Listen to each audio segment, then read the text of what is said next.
Hello everyone, एक और नई वीडियो में आप सभी का स्वागत है। अपन बात कर रहे थे आरएस प्री के अंदर से राजस्थान की कला संस्कृति के बारे में देख रहे थे। लास्ट वीडियो में अपन ने देख लिया था किसके बारे में, भरतपुर संभाग के दुर्गों के बारे में अपन अध्ययन कर चुके थे। आज बात करेंगे नए संभाग के बारे में। नाम आता है उसका कोटा संभाग। कोटा संभाग में 4 मुख्य ज़िले आते हैं, जिसमें से 12 हो गया। 12 के बाद में झालावाड़, बूंदी और कोटा। इन जिलों के अंदर से जितने भी दुर्ग हैं उन सारे दुर्गों के बारे में अपन अध्ययन करने वाले हैं स्टेप बाय स्टेप। ठीक है, पहले अपन देखते हैं कि कोटा संभाग में कौन कौन से दुर्ग आएंगे, उनके बारे में देखते हैं। सबसे नंबर 1 पर जब बात होती है तो नाम आता है किसका, बारा का। 12 जिले के अंदर से जितने भी दुर्ग हैं उन दुर्गों के बारे में बात करें तो सबसे पहला नाम आता है किसका, शेरगढ़। कौन सा आएगा, शेरगढ़ दुर्ग आता है। दूसरा बात करें तो नाम आ जाता है शाहबाद। कौन सा आता है गाइज, शाहबाद आता है। तीसरा बात करें तो नाम आता है भंवरगढ़। कौन सा आता है, भंवरगढ़ आता है। भंवरगढ़ के बाद में एक और आ जाता है गुगोर दुर्ग। कौन सा आता है, गुगोर दुर्ग आ गया। और गुगोर दुर्ग के बाद में एक और नाम लिखो, नाम आता है भीमगढ़। कौन सा आता है, भीमगढ़ आता है। और भीमगढ़ के बाद में नाम आता है रामगढ़ का। रामगढ़ के बाद में एक नाम और लिखो, नाम आता है केलवाड़ा। कौन सा आता है, केलवाड़ा दुर्ग।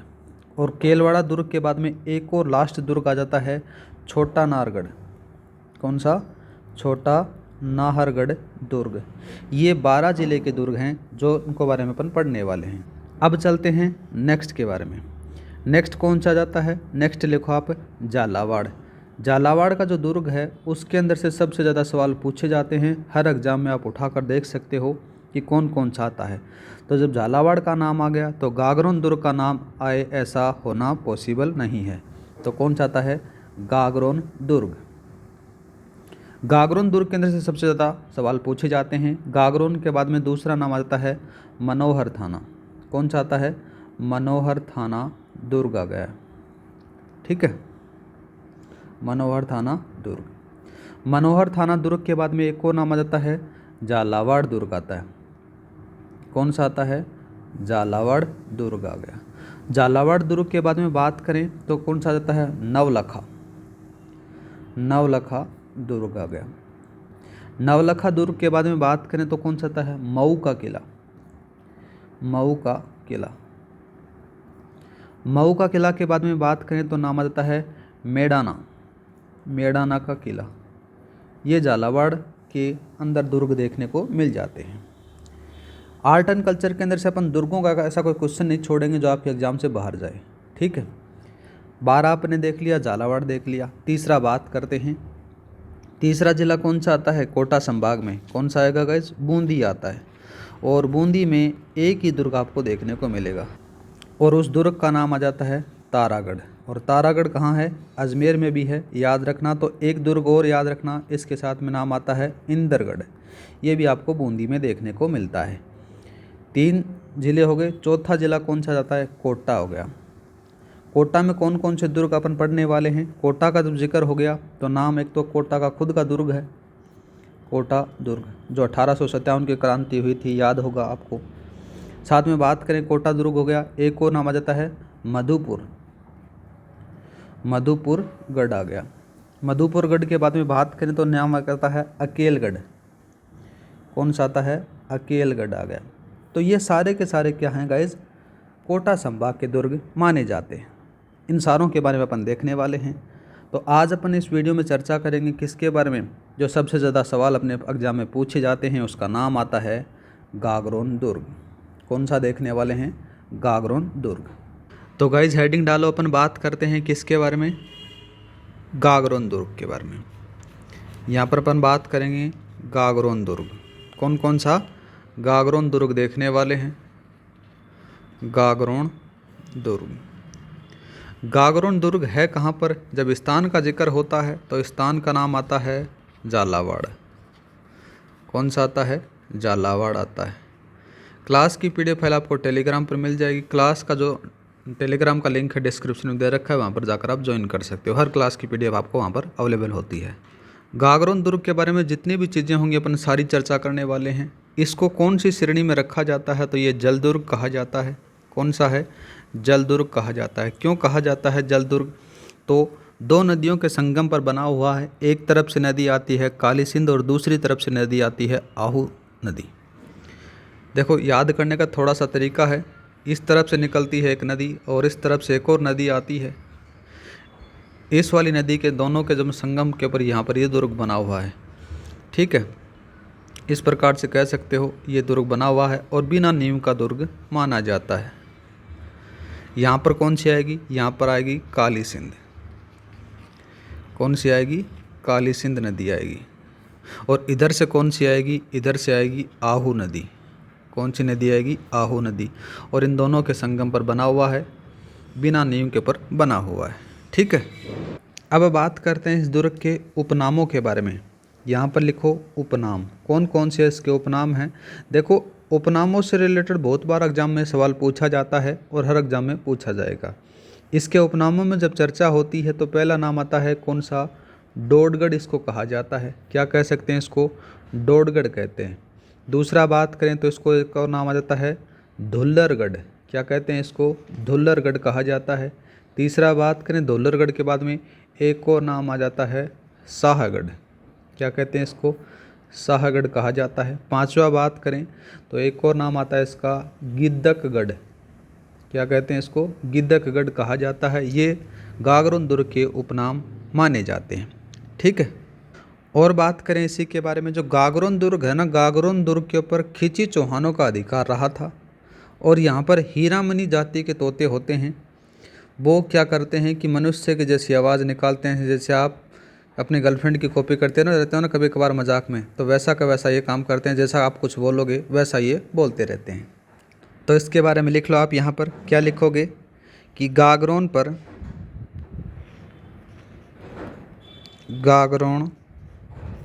दुर्ग पर खिची चौहानों का अधिकार रहा। ठीक है, और बात करें तो यहाँ पर क्या है? हीरामनी, याद रखना, हीरामनी जाति के तोते पाए जाते हैं। तोते पाए जाते हैं। इनकी खासियत क्या है कि जो आप बोलोगे उनकी कॉपी करेंगे, मतलब कि सेम टू सेम आवाज़ निकालते हैं। जब अपन प्राचीन ग्रंथ पढ़ते हैं तो प्राचीन ग्रंथों में भी ये बताया गया है कि यहाँ पर भगवान कृष्ण थे ना, भगवान कृष्ण के एक पुरोहित थे, नाम आता है उनका गर्गराचारी। गर्गराचारी से जोड़ा जाता है। इसमें से बताया जाता है कि वो गर्गराचारी थे, वो यहाँ पर निवास करते थे, जिसके कारण इनका नाम क्या कर दिया गया? गर्गराटपुर के रूप से पहचाना जाता है। ठीक है गाइज, अब इसकी नींव के बारे में बात करते हैं, किसने बनाया? तो पहले बात करते हैं निर्माण। निर्माण का जब जिक्र होता है तो यहाँ पर आता है डोड परमार। ठीक है, किसने बनाया? डोड, या फिर नाम आता है परमार राजपूतों के द्वारा इस दुर्ग को बनाया जाता है। ये पौराणिक मान्यताएं हैं उनके हिसाब से, और इन्होंने इस दुर्ग का निर्माण कराया, इसलिए इसको क्या कहते हैं? डोडगढ़ कहा जाता है। क्या कह सकते हैं? डोडगढ़ कहते हैं, या फिर इसको कह सकते हैं दुल्लरगढ़। याद रखना, जब इनका आधिपत्य खत्म हो जाता है डोड या फिर परमार राजपूतों का, उसके बाद में आते हैं खिची चौहान, उनका अधिकार हो जाता है इसके ऊपर। ठीक है, और बात करें तो जो गागरोन के अंदर से जो खिची राजवंश था ना, उसका जो संस्थापक माना जाता है, यहाँ पर लिखो खिची राजवंश का संस्थापक आपसे पूछ सकता है कौन था? तो नाम याद रखना, नाम आता है देवन सिंह। क्या नाम था इनका? देवन सिंह था।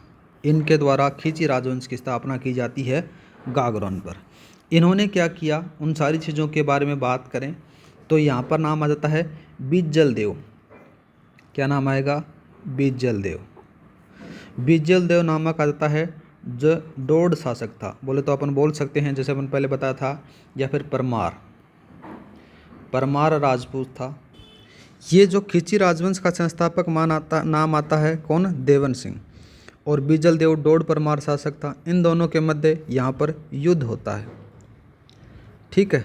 और युद्ध हो जाने के बाद में क्या होता है, ये बीजल देव है ये हार जाता है और देवन सिंह की यहाँ पर जीत हो जाती है। यहाँ पर जीत होगी और यहाँ पर हार हो जाती है, किनकी, बीजल देव की। यहाँ का जो डोडगढ़ था या फिर दूलरगढ़ था वो बीजल देव या डोड परमार शासकों से छिन जाता है। छिनने के बाद में यहाँ पर खींची राजवंश का शासन हो जाता है, ठीक है। जब क्या किया, यहाँ पर क्या किया था, समय कब बताया जाता है, तो 1195 की बात आती है। 1195 में देवन सिंह जो खींची राजवंश का संस्थापक था वो उसके ऊपर अधिकार कर लेता है और नाम रख देता है गागरोन। क्या रखता है इसका, गागरोन नाम रख देता है, गागरोन दुर्ग, ठीक है। ये किसके द्वारा रखा गया, ये खींची राजवंश देवन सिंह के द्वारा रखा जाता है। और बात करें तो एक नाम आता है, देखो 1303 की बात आती है, कब की, 1303 की। 1303 में यहाँ पर राजा कौन था, नाम आता है, राजा था जेत सिंह। जेत सिंह कहाँ का राजा था, ये था गागरोन दुर्ग का, याद रखना, इस दुर्ग का ये राजा हुआ करता था। और इधर से इनके शासनकाल के अंदर से अलाउद्दीन खिलजी, ठीक है, बोले तो एक उसके ऊपर आक्रमण करता है। यहाँ पर आक्रमण हो गया, आक्रमण हुआ तो यहाँ पर इनको हार का सामना करना पड़ता है, किनको, को, इनको हार हो जाती है, मतलब दुर्ग इनके पास में ही रहता है और जीत इनकी रहती है।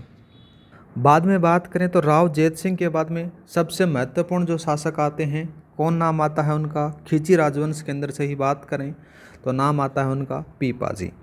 क्या नाम आता है, पीपाजी। ये यहाँ के प्रमुख शासक माने जाते हैं राजा जेत सिंह के बाद में, ठीक है। वे दिल्ली के सुल्तान आता है फिरोज शाह तुगलक के समकालीन माने जाते हैं और उन्हें अपने जीवन का जो है सारा का सारा जो काम है वो त्याग भाग कर कर चले जाते हैं। किनके शिष्य बन जाते हैं, वो रामानंद के शिष्य बन जाते हैं। मतलब कि पीपाजी को ज़्यादा शासन राजपाट के अंदर से ज़्यादा इंटरेस्ट नहीं था तो अपना राजपाट त्याग दिया, त्यागने के बाद में वो रामानंद के शिष्य बन गए, ठीक है। और बात करें तो जब अपन इस दुर्ग के अंदर से चलते हैं तो एक मीठे साहब की दरगाह है वो आपको देखने को मिलती है। यहाँ पर लिखो, मीठे साहब की दरगाह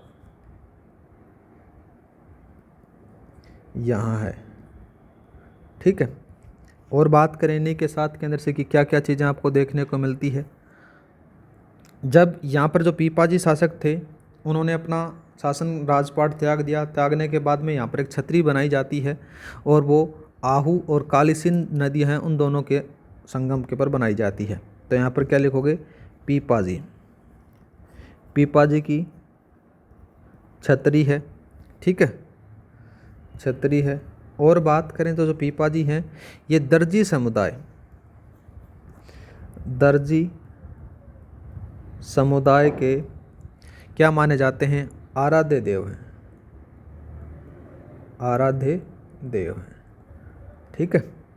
और बात करें जैसे जैसे समय बीतता जाता है, समय बीतने के बाद में क्या होता है, अचलदास खिलजी यहाँ के महत्वपूर्ण शासक बनते हैं। कौन बनते हैं, अचलदास खिलजी, ये यहाँ के प्रमुख शासन बने, खिलजी शासक बने। इनके काल में क्या क्या चीज़ें होती हैं वो देखते हैं अपन। तो अचलदास खिलजी का जब जिक्र होता है तो इनके समय एक साका याद आता है, याद रखना, 1423 की बात है। कब की बात है, 1423 की बात है। यहाँ पर एक मांडू के शासक रहते हैं, मांडू के नाम आता है उनका अल्प खां। क्या नाम आता है उनका, अल्प खां। अल्प खां गोरी है, पूरा याद रखना, अल्प खां गोरी। इनके द्वारा आक्रमण किया जाता है गागरोन दुर्ग के ऊपर और अचलदास खिलजी हैं ये क्या कर लेते हैं कि वीर गति को प्राप्त हो जाते हैं, बोले तो केसरिया कर लेते हैं। और उनकी पत्नी का नाम आता है उमा दे, जिसको लाला मेवाड़ी या फिर मेवाड़ की रानी के नाम से जाना जाता है। उनके नेतृत्व में गागरोन का प्रथम शाखा यहाँ पर संपन्न होता है। तो ये इस दुर्ग के ऊपर आक्रमण करता है और यहाँ का जो शासक था, शासक का नाम याद रखना अचलदास खींची था। यहाँ पर केसरिया, केसरिया कौन करेगा? अचलदास खींची करेगा, अचलदास खींची। ठीक है। जौहर कौन करेगी? जौहर रानियों के द्वारा किया जाता है। जौहर, जौहर नाम याद रखना उमा दे, उमा दे, या फिर इसको कहा जाता है लाला मेवाड़ी के नाम से भी जाना जाता है, मेवाड़ी रानी के नाम से भी जाना जाता है। ये जौहर करती हैं यहाँ पर। ठीक है। और ये मांडू के जो शासक आते हैं अलप खां गोरी, इनकी जीत हो जाती है। और इस युद्ध का जो वर्णन है वो आपको कहाँ मिलेगा? तो याद रखना शिवदास गांडन, शिवदास गांडन की एक पुस्तिका है या फिर वचनिका है, नाम याद रखना अचलदास, अचलदास खींची रिवचनिका। वचनिका में युद्ध के बारे में बताया गया है, युद्ध के बारे में पता चलता है। ठीक है। ये बहुत बार पूछा जाता है, याद रखना शिवदास गांडन की है अचलदास खींची रिवचनिका, इसके बारे में। ठीक। नेक्स्ट बात करते हैं। नेक्स्ट का नाम बात करें तो कुछ समय बाद में इनका एक पुत्र था। किनका पुत्र था? नाम आ जाता है अचलदास का। अचलदास का पुत्र नाम आता है, उनका क्या नाम लिखोगे? पालहानसी। क्या लिखोगे? पालहानसी। पालहानसी किनका पुत्र था? ये पुत्र आते हैं अचलदास के। ठीक है। अचलदास के पुत्र होते हैं। ये दोबारा से अधिकार कर लेते हैं, मतलब अपने बाप की जो जागीर है उसको दोबारा से हथिया लेते हैं। किसको? गागरोन दुर्ग को। गागरोन दुर्ग के अंदर से क्या होता है? दोबारा से अधिकार हो जाता है। 1444 का जब जिक्र होता है तो इधर एक मांडू का शासक रहता है। मांडू के शासक का नाम आता है महमूद खिलजी। महमूद खिलजी दोबारा से आक्रमण करता है। पहले भी मांडू का शासक था, वो याद रखना, मांडू का शासक का नाम था अलप खां गोरी के द्वारा, और दोबारा से महमूद खिलजी आता है। महमूद खिलजी 1444 के ऊपर गागरोन के ऊपर दुर्ग पर आक्रमण करता है। आक्रमण करने के समय जो पालहानसी है इनकी हत्या हो जाती है और यहाँ पर गागरोन दुर्ग का दूसरा साका देखने को मिल जाता है। तो देखो यहाँ पर सारी चीज़ लिख सकते हैं अपन। 1444 आ गया, 1444 के साथ में महमूद खिलजी। महमूद खिलजी कहाँ का शासक था? ये मांडू का शासक था, मांडू का शासक। ठीक है। मांडू का शासक था, आक्रमण करता है और यहाँ 1444 में दूसरा साका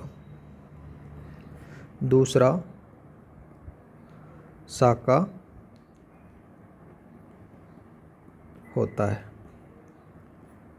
ठीक। और बात करें इसके ऊपर अधिकार किसका हो जाता है? अधिकार हो जाता है महमूद खिलजी का। यहाँ पर अधिकार हो गया, याद रखना महमूद खिलजी। खिलजी का अधिकार हुआ कब? 1444 का, जब इसके अंदर से साका हो जाता है। अधिकार हो जाने के बाद में ये बंदा गागरोन दुर्ग का नाम बदलता है। ठीक है। क्या नाम बदलता है? उस नाम के बारे में बात करें तो नाम आ जाता है मुस्तफाबाद। ये नाम चेंज कर देता है महमूद खिलजी जब इसका अधिकार इसके ऊपर हो जाता है। ठीक है। जब आप इस दुर्ग के अंदर से जाओगे तो एक बहुत बड़ा दरवाज़ा आपको देखने को मिलेगा। नाम आता है उसका, इस प्रकार से बना हुआ दरवाज़ा है वो। ठीक है। नाम आता है बुलंद दरवाज़ा। बुलंद दरवाज़ा। बुलंद दरवाज़ा बनाया किसने था? तो नाम आता है औरंगज़ेब का। औरंगज़ेब ने बनाया इस दरवाजे का निर्माण। जब इसके अंदर से दूसरा साका होता है 1444 में, मांडू का शासक महमूद खिलजी आक्रमण करता है, तो यहाँ पर मेवाड़ी सेना का सेनापति नाम आता है धीरज देव, वो मारा जाता है। ठीक है। इसके बाद में बात करें तो गागरोन के ऊपर राणा सांगा, गुजरात के बहादुर शाह, शेरशाह सूरी का आधिपत्य रहता है, ये भी याद रखना। गागरोन पर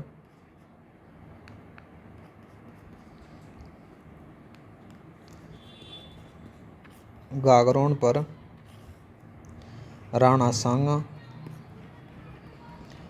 सांगा के बाद में गुजरात का नाम आता है बहादुर शाह, इनका अधिकार भी रहा था, ठीक है।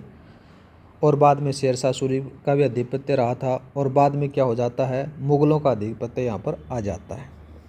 1567 की बात करते हैं। 1567 में चित्तौड़ अभियान के लिए जाते समय क्या होता है, अकबर कुछ दिनों के लिए गागरोन में ठहरता है, जहाँ पर से अबुल फजल थे ना, उनके बड़े भाई नाम आता है फैजी, उनके साथ में भेंट की जाती है। अकबर ने क्या किया, अकबर ने गागरोन दुर्ग, बीकानेर के एक राजा का नाम आता है कल्याणमण के पुत्र का नाम आता है पृथ्वीराज राठौड़ को जागीर के रूप में दे दी कि आप संभालो इसको, ठीक है। बाद में क्या होता है, जो जागीर दी गई थी, पृथ्वीराज जो राठौड़ थे वो एक कवि, भक्त और योद्धा माने जाते हैं। तो इसके बाद में बात करें तो अकबर का भी अधिकार रहा था, या फिर ये लिख सकते हो मुगलों का अधिकार रहा। जब मुगलों का अधिकार रहता है तो मुगलों में से नाम आता है अकबर का। अकबर का जब जिक्र होता है तो अकबर ने क्या किया, ये पृथ्वीराज राठौड़ को दे दी। यहाँ पर लिखो पृथ्वीराज राठौड़ को यह दुर्ग दे दिया। ये पृथ्वीराज राठौड़ था, ये कौन था वो भी चीज़ याद रखना। बीकानेर के राजा आते हैं, नाम आता है उनका कल्याणमण, और कल्याणमण के पुत्र थे पृथ्वीराज राठौड़, ठीक है। बाद में क्या होता है, जैसे जैसे समय बीतता जाता है और इसका जो शासक बनता है जहांगीर बनता है। अकबर के बाद में कौन आया, जहांगीर, ठीक है। कौन बना, जहांगीर बना। जहांगीर ने क्या किया, ये जो गागरोन दुर्ग है ये बूंदी का एक शासक होता है, बूंदी के राव रतन सिंह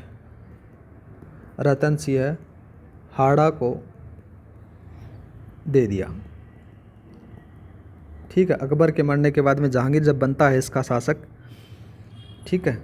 और बाद में क्या होता है वो सारी चीज़ें अपन देखें। बाद में बात करें ना तो जब जहांगीर के बाद में दूसरा शासक आता है शाहजहाँ के शासनकाल के अंदर से जब क्या होता है कि कोटा में हाड़ाओं का जब पृथक राज्य स्थापित हो गया, तब जो गागरोन है वो कोटा के राव मुकुंद सिंह को प्रदान किया जाता है, और फिर बाद में स्वतंत्रता प्राप्ति तक गागरोन है वो कोटा के हाड़ा नरेशों का अधिकार इसके ऊपर रहता है, ठीक है। आगे चलकर बाद में क्या होता है कि कोटा के जो शासक का नाम आता है दुर्जन साल ने किले के भीतर एक भव्य मंदिर का निर्माण किया। यहाँ के प्रमुख स्थल बात करते हैं, प्रमुख स्थल। जब प्रमुख स्थलों का जिक्र होता है तो नाम आता है मधुसूदन भव का मंदिर। ये कहाँ है ये याद रखना, ये इस दुर्ग के अंदर से आपको देखने को मिल जाता है। और ये किसके द्वारा बनाया गया तो नाम याद रखना, राव दुर्जन साल ने बनाया। यहाँ जब आप जाओगे तो आपको एक चीज़ और मिलेगी, नाम आता है जालिम कोट। क्या मिलेगा, जालिम कोट आपको देखने को मिल जाएगा। जालिम कोट के बारे में जब जिक्र करें तो क्या होता है कि यह एक विशाल परकोटे का निर्माण करवाया जाता है, जिसका नाम से किसके द्वारा किया जाता है, मतलब जो पिंडारी थे, मराठा थे, वो क्या करते थे, इसके ऊपर आक्रमण करते हैं, और इसका अंदर से जो परकोटा बनाया जाता है, नाम आता है कोटा रियासत के जो सेनापति थे जालिम सिंह झाला ने इसके चारों तरफ एक परकोटा बनाया। और परकोटा बनाने के बाद में क्या होता है, उस परकोटे को अपन जालिम कोट के नाम से जाना जाता है। इस दुर्ग के अंदर से कोटा रियासत की एक टकसाल भी देखने को मिल जाती है। तो यहाँ पर एक लिखो, सिक्के ढालने की टकसाल इस दुर्ग के अंदर से है। और जो गागरोन दुर्ग का जो यूज़ किया जाता था वो राजनीतिक जो कैदियों थे उन कैदियों को नज़रबंद करने के लिए किया जाता था। ठीक है। प्रमुख दरवाज़ों के बारे में जिक्र करते हैं। यहाँ पर लिखो प्रमुख दरवाजे। प्रमुख दरवाज़ों का जब जिक्र होता है तो 3 दरवाजे आपको देखने को मिलेंगे। कौन कौन से प्रमुख दरवाजे हैं उन्हीं के बारे में बात करें तो सबसे पहले का नाम आता है सूरज पोल।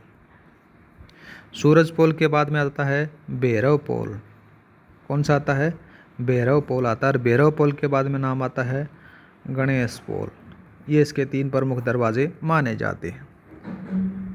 और बात करें जब इसके अंदर से प्राचीन काल में अपन चलते हैं तो इसके जो मुख्य प्रवेश दरवाजे थे उनके ऊपर क्या था कि लकड़ी से उठने वाले जो पुल हुआ करते ना, वो जो आज टेक्नोलॉजी होती है कि जैसे अपने को यूज़ किया गया तो उस पुल को अपन एक रोड के रूप में यूज़ कर सकते हैं। अगर उसके नीचे से कोई जहाज़ जा रही है या कोई जहाज़ जा रही है पानी वाली, तो उसको गुजरने के लिए उस पुल को ऊपर उठा दिया जाता था। वैसा का वैसा काम इसके अंदर से होता था।